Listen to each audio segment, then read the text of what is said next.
Hi hello ನಮಸ್ತೆ. ನಾನು ನಿಮ್ಮ ಪ್ರೀತಿಯ Manjunath V from all in one Advaith Kannada YouTube channel. ಇವತ್ತು ವಾಟ್ಸಪ್ ಅವರು ಒಂದು ಹೊಸ ಫೀಚರ್ನ ಬಿಡುಗಡೆ ಮಾಡಿದ್ದಾರೆ. ಅದ್ರ ಬಗ್ಗೆ ಮಾತಾಡೋಣ. ಅದೇನಪ್ಪ ಅಂದರೆ ಡಿಸಪೇರಿಂಗ್ ಆಫ್ ಮೆಸೇಜಸ್. ಆಟೋಮೆಟಿಕ್ಕಾಗಿ ನಿಮ್ಮ ಮೊಬೈಲ್ ವಾಟ್ಸಪ್ ಮೆಸೇಜಸ್ಗಳು ಡಿಲೀಟ್ ಆಗುತ್ತೆ. ಅದು ಹೇಗೆ, ಏನು, ಎತ್ತ ಅಂತ ಮಾತಾಡೋಣ. ಅದಕ್ಕಿಂತ ಮುಂಚೆ ನೀವು ನಮ್ಮ ಚಾನಲ್ಗೆ ಹೊಸಬರಾಗಿದ್ದರೆ ಸಬ್ಸ್ಕ್ರೈಬ್ ಆಗಿ ಪಕ್ಕದಲ್ಲಿ ಕಾಣ್ತಿರೋಂಥ ಬೆಲ್ ಐಕಾನ್ನ ಕ್ಲಿಕ್ ಮಾಡಿ. ಯಾಕೆಂದರೆ ನಾವು ಮಾಡೋವಂಥ ಎಲ್ಲ ವಿಡಿಯೋದ ನೋಟಿಫಿಕೇಷನ್ ನಿಮ್ಮ ಮೊಬೈಲ್ಗೆ ಬರುತ್ತೆ. ಹಾಗೆ ಈ ವಿಡಿಯೋ ಇಷ್ಟ ಆದರೆ ಒಂದು ಲೈಕ್ ಮಾಡಿ, ಶೇರ್ ಮಾಡಿ, ಹಾಗೆ ನಿಮ್ಮ ಅನಿಸಿಕೆ ಅಭಿಪ್ರಾಯನ ಕಾಮೆಂಟಲ್ಲಿ ತಿಳಿಸಿ ಅಂತ ಹೇಳ್ತಾ ಈ ವಿಡಿಯೋ ಶುರು ಮಾಡೋಣ. ಏನಿದು ವಾಟ್ಸಪ್ ಡಿಸಪಿಯರಿಂಗ್ ಮೆಸೇಜ್ ಫೀಚರ್ ಅಂತ ತಿಳ್ಕೊಳ್ಳೋದಾದರೆ, ಇದು ಒಂದು ಆಟೋಮೆಟಿಕ್ಕಾಗಿ ನಮ್ಮ ಒಂದು ಚಾಟನ್ನು ಡಿಲೀಟ್ ಮಾಡುವಂಥ ಒಂದು ಫೀಚರ್ ಆಗಿದೆ. ಇದನ್ನು ನಾವೇ ಸೆಟ್ ಮಾಡ್ಕೋಬೇಕು ವಾಟ್ಸಪ್ಪಲ್ಲಿ. ಅದು ಹೇಗೆ ಅಂತ ಇವತ್ತು ತಿಳಿಸ್ಕೊಡ್ತಾ ಇದ್ದೀನಿ. ಡಿಸಪಿಯರಿಂಗ್ ಫೀಚರ್ ಏನು ಬಂದಿದೆ, ಇದು ಏನು ಅಂತ ನೋಡಿದರೆ, ಒಂದು ವಾಟ್ಸಪ್ಪಲ್ಲಿ ನಾವು ಈಗ ಯಾವುದೇ ಒಂದು ಚಾಟ್ ಮಾಡ್ತಾ ಇರ್ತೀವಿ, ನಾವು ಚಾಟ್ನ ಡಿಲೀಟ್ ಮಾಡಬೇಕು ಅಂತಂದ್ರೆ ನಾವೇ ವಾಟ್ಸಪ್ಪಲ್ಲಿ ಹೋಗಿ ಕ್ಲಿಕ್ ಮಾಡಿ ಪ್ರತಿಯೊಂದು ಚಾಟನ್ನು ಡಿಲೀಟ್ ಮಾಡಬೇಕಾಗಿತ್ತು. ಬಟ್ ಈಗ ನಾವು ಆ ರೀತಿ ಮಾಡೋ ಅವಶ್ಯಕತೆ ಇಲ್ಲ. ಯಾಕೆಂದರೆ ವಾಟ್ಸಪ್ ಅವರೇ ಒಂದು ಗುಡ್ ಫೀಚರ್ನ ಕೊಟ್ಟಿದ್ದಾರೆ, ಡಿಸಪಿಯರಿಂಗ್ ಆಫ್ ಮೆಸೇಜಸ್ ಅಂತ. ಇದು ಯಾವ ರೀತಿ ವರ್ಕ್ ಆಗುತ್ತೆ ಅನ್ನೋದರೆ, ಈಗ ನೀವು ಯಾವುದೇ ಒಂದು ಫ್ರೆಂಡಿಗೆ ಚಾಟ್ ಮಾಡ್ತಾ ಇರ್ತೀರಿ, ಆ ಫ್ರೆಂಡಿನ ಚಾಟ್ ನಿಮಗೆ ಡಿಲೀಟ್ ಆಗಬೇಕು. ಆ ಡಿಲೀಟ್ ಆಪ್ಷನನ್ನು ನೀವೇನು ಮಾಡ್ತೀರಿ ಅಂದರೆ, ನಿಮ್ಮ ಆ ಫ್ರೆಂಡಲ್ಲಿ ಹೋಗಿ ಡಿಸಪಿಯರಿಂಗ್ ಆಫ್ ಮೆಸೇಜಸ್ ಅನ್ನೋ ಒಂದು ಟ್ಯಾಬ್ ಕೊಟ್ಟಿದ್ದಾನೆ, ಆ ಟ್ಯಾಬನ್ನು ಅನೇಬಲ್ ಮಾಡ್ಕೊತೀರಿ. ಆವಾಗ ಆ ಅನೇಬಲ್ ಆದಂಥ ವ್ಯಕ್ತಿಯ ಚಾಟ್ ಏನಿರುತ್ತೆ ಅದು 7 days ಆದಮೇಲೆ ಆಟೋಮೆಟಿಕ್ಕಾಗಿ ಮೊಬೈಲಿಂದ ಡಿಸಪಿಯರ್ ಆಗುತ್ತೆ.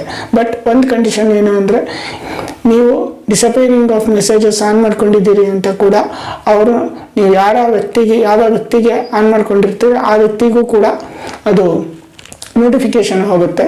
ಅವರಲ್ಲಿ ಆಫ್ ಮಾಡಿದ್ರೆ ಅಂದರೆ ಆಟೋಮೆಟಿಕ್ಕಾಗಿ ನಿಮ್ಮ ಮೊಬೈಲಲ್ಲೂ ಕೂಡ ಅದು ಆಫ್ ಆಗುತ್ತೆ. ಇದು ಯಾವ ರೀತಿ ವರ್ಕ್ ಆಗುತ್ತೆ ಅಂತ ಲೈವ್ ಆಗಿ ತೋರಿಸ್ತಾ ಇದ್ದೀನಿ.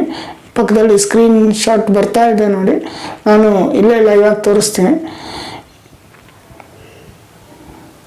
ಈಗ ನಿಮ್ಮ ಮೊಬೈಲಲ್ಲಿ ವಾಟ್ಸಪ್ನ ಓಪನ್ ಮಾಡ್ಕೊಳ್ಳಿ.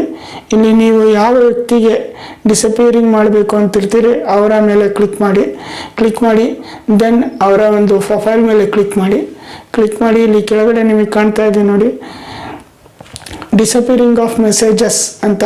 ಅದ್ರ ಮೇಲೆ ನೀವು ಟ್ಯಾಪ್ ಮಾಡಬೇಕಾಗತ್ತೆ. ಕ್ಲಿಕ್ ಮಾಡಿ, ಅಲ್ಲಿ ಆಫ್ ಇದೆ, ಅದನ್ನು ಆನ್ ಮಾಡ್ಕೊಳ್ಳಿ. ಅಲ್ಲೊಂದು ಬರ್ದಿದೆ, turning on this setting will be make new messages disappear from this chat after 7 days ಅಂತ ಕೊಟ್ಟಿದ್ದಾನೆ.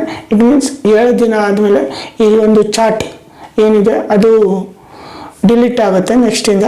ನಿಮ್ಮ ಮೊಬೈಲಲ್ಲಿ ಡಿಸಪಿಯರಿಂಗ್ ಮೆಸೇಜ್ ಅಂತ ಟ್ಯಾಪ್ ಇದೆಯಲ್ಲ ಅದನ್ನು ಆನ್ ಮಾಡಿದ ತಕ್ಷಣ ನೀವು ಇಲ್ಲಿ ನೋಡ್ಬೋದು, ಏನು ಒಂದು ನಿಮಗಿಲ್ಲೊಂದು ಬ್ಲೂ ಕಲರಲ್ಲಿ ಒಂದು ಮೆಸೇಜ್ ಬಂದಿದೆ. ಏನು ಅಂದರೆ, ನೀವು ಡಿಸಪಿಯರಿಂಗ್ ಮೆಸೇಜ್ನ ಟರ್ನ್ ಆನ್ ಮಾಡಿದರೆ ಈ ಮೆಸೇಜ್ ಆದಮೇಲೆ ನೆಕ್ಸ್ಟ್ 7 days ನೀವೇನೇ ಒಂದು ಚಾಟ್ ಮಾಡಿದರೂ ಡಿಲೀಟ್ ಆಗುತ್ತೆ. ಈ ಒಂದು ಮೆಸೇಜ್ ನೀವು ಯಾರಿಗೆ ಡಿಸಪಿಯರಿಂಗ್ ಮೆಸೇಜ್ ಮಾಡಿರ್ತೀರಿ ಆ ವ್ಯಕ್ತಿಗೂ ಕೂಡ ಹೋಗಿರುತ್ತೆ. ಆ ವ್ಯಕ್ತಿ ಇನ್ ಕೇಸ್ ಏನಾರ ಟರ್ನ್ ಆಫ್ ಮಾಡ್ತಾ ಅಂದರೆ ನಿಮಗೂ ಕೂಡ ಆಟೋಮೆಟಿಕ್ಕಾಗಿ ಟರ್ನ್ ಆಫ್ ಆಗುತ್ತೆ, ಮೆಸೇಜ್ಗಳು ಡಿಲೀಟ್ ಆಗಲ್ಲ. ಈ ಡಿಸಪಿಯರಿಂಗ್ ಆಫ್ ಮೆಸೇಜ್ ಅನ್ನೋ ಒಂದು ವಾಟ್ಸಪ್ಪಿನ ಹೊಸ ಫೀಚರ್ನ ಒಳ್ಳೆ ರೀತಿಲಿ ಯೂಸ್ ಮಾಡ್ಕೊಳ್ಳಿ ಅಂತ ಹೇಳ್ತಾ, ಈ ವಿಡಿಯೋ ನಿಮಗೆ ಇಷ್ಟ ಆಗಿದ್ರೆ ಒಂದು ಲೈಕ್ ಮಾಡಿ, ಶೇರ್ ಮಾಡಿ, ಹಾಗೆ ಮರಿದಲ್ಲೇ ಸಬ್ಸ್ಕ್ರೈಬ್ ಆಗಿ ಕಮೆಂಟ್ ಸೆಕ್ಷನ್ನಲ್ಲಿ ನಿಮ್ಮ ಅನಿಸಿಕೆ ಅಭಿಪ್ರಾಯನ ತಿಳಿಸಿ ಅಂತ ಹೇಳ್ತಾ ಥ್ಯಾಂಕ್ ಯು. ಹೋಗ್ಬರ್ತೀನಿ.